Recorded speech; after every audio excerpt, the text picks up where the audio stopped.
On Monday, the Maryland General Assembly passed legislation that would alter the blueprint for Maryland's future.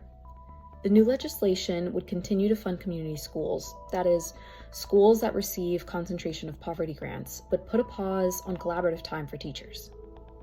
This comes after months of debate over the state's education budget while facing a $3.3 billion deficit, leaving a lot of uncertainty over how the blueprint would be implemented at MCPS. Last month, County Executive Mark Elrich proposed a $250 million increase in local funding to MCPS, the largest ever county contribution. Not everyone's on board with that. Andrew Friedson released a statement saying that though he supports funding schools, he would oppose raising taxes over concerns about the state's economy. And the Montgomery County Republican Party also opposed more taxes and said that they would mount a petition called Control MoCo Spending.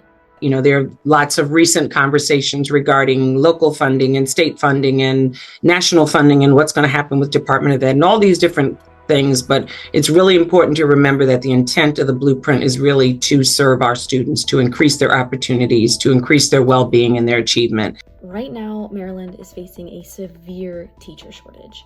And Bakke also said that school districts could use a little bit more flexibility in how they implement certain guidelines coming out of the blueprint, and that a pause could give educators and administrators more time in figuring out how to bring more teachers to Maryland.